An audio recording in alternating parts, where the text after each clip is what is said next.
es un asunto. La cerecita, no la arañita. No, la cerecita. La cerecita. Sí.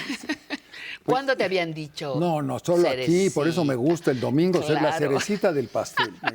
Estupendo. Oye, te aplaudieron mucho porque me reclamaste acremente Sí. el fin de semana pasado que no te creía el autógrafo, la dedicatoria de don Alfonso Reyes. Pues mira, ya no puedo hablar de esto, pero otra vez te voy a traer la dedicatoria de Panchito Madero a mi abuelito en Coahuila en 1909. Y se llamaba igual que yo, Emilio Cárdenas. Pero te lo voy a traer porque no me lo crees. ¿Qué quieres, Dudo? Bueno, te lo voy a traer un día, pero ahorita vamos a hablar Oye, en un pero homenaje. ¿esto qué es? ¿Sí qué es? Mira, A ver. este es un homenaje ¿Qué es? A ver, lo a un podemos- hombre de la quinta edad, a quien yo conocí, le hice una Quinta película. edad, ajá. El constituyente que vivió 102 años, el último en morir. Don Jesús Romero Flores, un hombre extraordinario. Me pidieron una película para el 70 aniversario de la Constitución, que hoy todos agradecemos porque nos da un día de descanso mañana lunes. Todos los Sí, jóvenes ¿cómo y no? todos. Estamos muy contentos por esa Constitución. Pero don Jesús fue un hombre extraordinario, un maestro. Estudió la preparatoria donde fue rector el padre Hidalgo. Y luego él fue rector de esa universidad de Morelia, fíjate. Y luego fue varias veces diputado y senador. Y cuando él se va de este mundo a los 102 años, era el bibliotecario del Senado, escribió muchos libros. Y resulta que yo le hago esta película cuando son los 70 aniversario, para que la pasaran en la tarde del Teatro de la Constitución. Sí. Todos los diputados de la República se reunían en la tarde, porque en la mañana es el gabinete y el presidente de la ceremonia oficial, pero los 70 años querían rendirle un tributo al hombre de la quinta edad. Oye, cuando hice la película ¿Qué tenías dijiste? 101 años cuando hicimos la película. Y luego en noviembre, ya había cumplido 102, se fue de este mundo. Pero caminaba todos los días desde el Zócalo hasta su casa, que eran como 40 cuadras. Entonces, ¿Ves? Este es el importantísimo. secreto, el movimiento. Y dar clases, ser maestro. Y dar clases. Bueno, pero luego enseñas bien esto. Jesús Romero, no, ya lo enseñé muy bien, ya lo tomaron muy bien. Pero el Jesús chiste Romero Flores. es que yo le hago esa película y luego 30 años después soy director de una casa de cultura que lleva su nombre, Jesús Romero Flores. Y ya ahí ya tuve que ver con la familia, entonces hicimos homenajes. Luego te cuento eso. Etcétera. Etcétera, Por lo etcétera. pronto vamos al video, ¿te parece? Vamos al video también. Vamos al video. Acompáñenos. Eso, el rollo constituyente, vamos a verlo. A ver, vamos a verlo.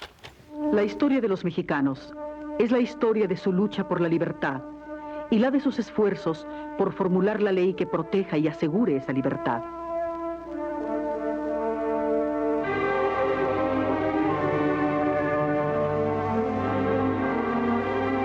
En medio del fragor de la lucha insurgente, Miguel Hidalgo expide leyes y José María Morelos convoca al Congreso de Anáhuac, que rendirá el precioso fruto de la Constitución de Apatzingán.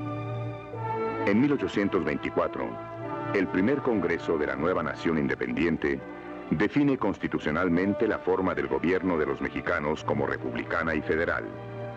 Crea el Senado, la institución presidencial y la Cámara de Diputados. En 1857, la generación de patriotas liberales reforman al Estado mexicano, incorporando los sagrados derechos del individuo y creando una constitución que funda un Estado plenamente moderno al separar la Iglesia y el Estado. Benito Juárez es el paladín de esa constitución que fue el escudo victorioso con el que se salvó una república y se venció a un imperio.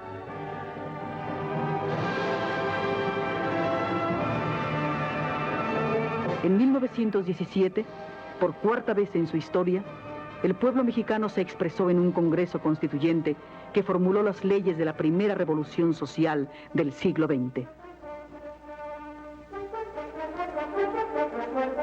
Rubricada con 1 millón de muertos en la lucha revolucionaria, la Carta de Querétaro señaló el camino de la justicia social, convertida en ley por primera vez en la historia. El profesor don Jesús Romero Flores, diputado constituyente por el estado de Michoacán, con 102 años de edad, es el único sobreviviente de los 216 diputados que elaboraron la Carta de Querétaro. Rector de la misma universidad que dirigió Miguel Hidalgo, autor de 60 libros, ha dedicado su vida al estudio, a la enseñanza y a la difusión de nuestra suprema ley.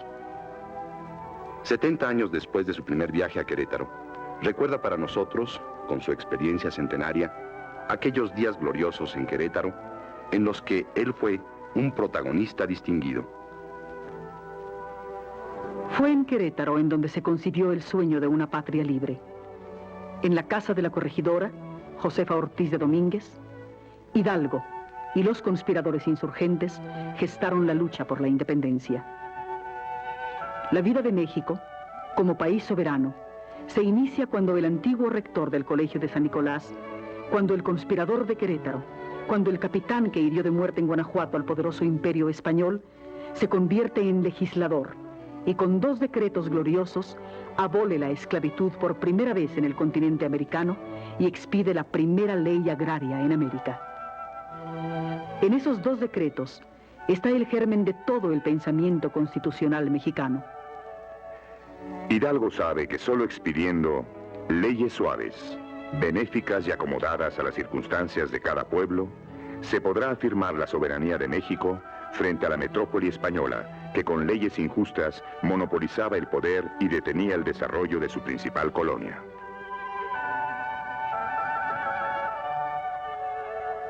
El noble propósito de Miguel Hidalgo de convocar un congreso que creara las nuevas leyes mexicanas fue logrado por el generalísimo José María Morelos, el ideólogo más radical de la insurgencia y el genial y generoso legislador que dio a México su primera constitución política. El gran caudillo, al redactar los sentimientos de la nación, expresa los anhelos de su pueblo. Que la soberanía reside esencialmente en los pueblos, que son libres para reformar sus instituciones políticas siempre que les convenga, que ningún pueblo tiene derecho a sojuzgar a otro.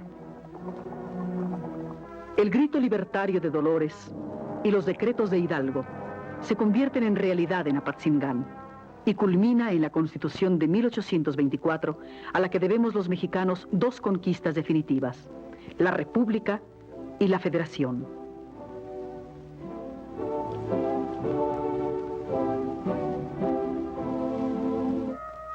Las protestas se fueron multiplicando hasta que un hombre, con un libro, la sucesión presidencial, y un lema, sufragio efectivo, no reelección, encendió la llama del incendio que arrasaría a la dictadura en 1910.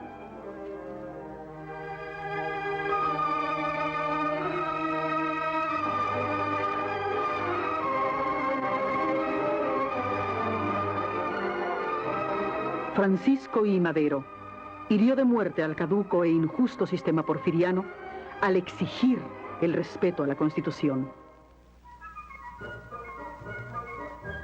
Convocado por Madero a tomar las armas, el pueblo reconquistó su derecho para elegir a los hombres que velen por el bienestar de las mayorías. La sucesión presidencial de Madero está dedicado a los padres de la patria y primeros legisladores del pueblo mexicano. El gobierno del presidente Madero, instaurado en 1911 después de entusiastas elecciones, restauró la legalidad de la vida política de la sociedad, que había sido suprimida durante 3 décadas.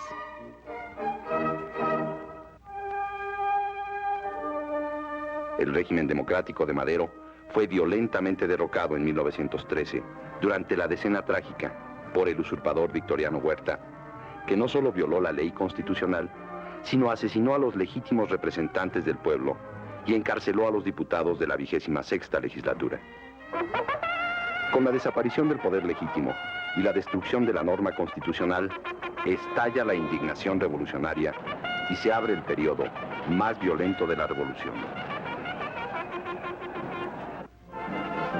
Al interrumpirse el orden constitucional con el criminal golpe de Estado de Victoriano Huerta, las fuerzas revolucionarias de Zapata, Villa y Carranza no solo buscan la derrota del usurpador y restaurar el antiguo orden constitucional, sino que se vuelven fuerzas legisladoras que en decretos, planes y leyes revolucionarias van creando el nuevo orden jurídico del pueblo mexicano. Emiliano Zapata y el Ejército Libertador del Sur, desde 1911 en el Plan de Ayala, había exigido la desaparición de los latifundios y la implantación de una nueva legislación agraria. Sus tropas campesinas ejecutaban los decretos sobre repartición de tierras, Francisco Villa, con su poderosa división del norte, no solo vencía a los ejércitos del usurpador, sino que expedía decretos desde Guanajuato para crear la pequeña propiedad agraria. En Coahuila, el gobernador constitucional Venustiano Carranza, que había sido electo en las mismas democráticas elecciones de 1911 que llevaron a Madero a la presidencia, con apoyo de la legislatura de su estado, desconoce el gobierno de facto del usurpador Victoriano Huerta. Bajo el lema Reformas y Constitución, organiza el movimiento constitucionalista y se proclama primer jefe de la revolución, que debería restaurar el orden legal en nuestro país.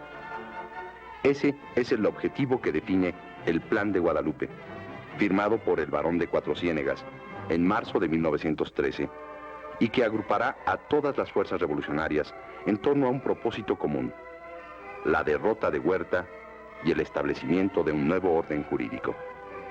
El primer jefe del ejército constitucionalista, Carranza, propuso en diciembre de 1914, en un decreto de adiciones al Plan de Guadalupe, poner en vigor todas las leyes, disposiciones y medidas encaminadas a dar satisfacción a las necesidades económicas, sociales y políticas del país, efectuando las reformas que la opinión pública exige como indispensables para restablecer un régimen que garantice la igualdad de los mexicanos entre sí.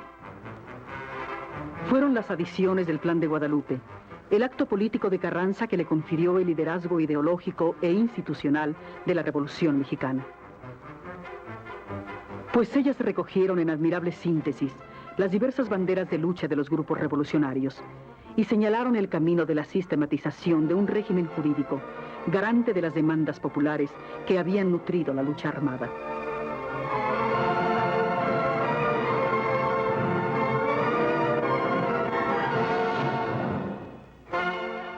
De un pueblo justo, rendimos tributo de admiración por haber cumplido con la patria. Sus sabias y justas leyes han guiado y seguirán conduciendo a México hacia su destino. La Constitución de 1917 es nuestra suprema ley de leyes.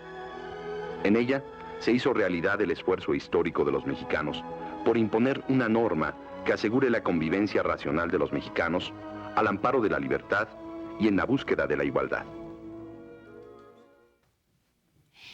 Fíjate, un día vamos a hacer una entrevista. Tenemos muchas entrevistas pendientes contigo, sí. Pero hacer estos documentales, cuando uno ve ahí las escenas, no sé, las fotos de los Casasola, las escenas de la Revolución, no sabe o no alcanzamos a veces a entender el gran trabajo, la investigación, hasta los derechos de muchos de esos testimonios, y que forman parte de un documental que vemos en, 10, 12 minutos, bueno, sí, ya. Pero el trabajo para integrarlo es largo. Y la suerte, la pura suerte de que me hayan pedido pues, eso, ¿no? Sí. También la suerte de hacer lo que te gusta y la suerte de hablar de quien te cae bien. Me pagan por me pagan por hacer lo que quiero. Eso me gusta muchísimo y agradezco muchísimo, Batista. Pero la investigación tiene su lado azaroso, su lado, pues hay que andarle buscando. Hay que levantarse. Sí, ¿a poco dices, sí, escenas de la Revolución y te caen así del cielo? No, pues estas son originales. Hay que elegir. Estas son originales. Hay que editar, sí. No, tiene su chiste. Sí, yo sé que tú estás muy favorecido por Zeus, pero... Por Zeus, sí, y por mi mamá. Por Zeus y por tu mamá, exacto. Doctor, ¿con qué nos despedimos sobre lo que acabamos de ver? Nada, pues mira, es que hago esta película sobre Don Jesús y 30 años después consigo una chamba dirigiendo una casa de cultura que se llama Jesús Romero Flores. Está en la calle de Culiacán, ahí en la colonia Condesa. Y entonces ahí tuve un vínculo muy estrecho con la familia y con un club del INAPAM, puras personas arriba de 65 años. Ajá. Y yo soy el padrino de esa generación. Oye, qué maravilla. No o sea, ya tenías labor con las personas mayores. Era lo único que me interesaba de la casa. Había muchas cosas, pero la casa de los de la tercera edad era mi favorita. Comía con ellos ahí en un Vips. Bueno, fue el momento más agradable de mi vida, estar conviviendo con gente que eran bastante mayores que yo. Había dos gentes de 95 años. La tía de Carlos Monsiváis, imagínate. Y publiqué ahí un poema que hice a los 17 y lo publiqué con ellos a los 74. Pues te tardaste un poco, Se pero llama- no sí. importa, peor es que no salga. Era Flores de Invierno, la mía era de primavera, pero... me ¿Tienes tardé. faceta de poeta, Fui Emilio? poeta, enamorado en la preparatoria, luego ya no. Ah, bueno. Pero aquí lo importante es Muy don bien, Jesús Romero ya nos Flores, vamos. un hombre de la quinta edad que sigue inmortal ante nuestro auditorio. Muchísimas gracias a ti por este trabajo, Emilio.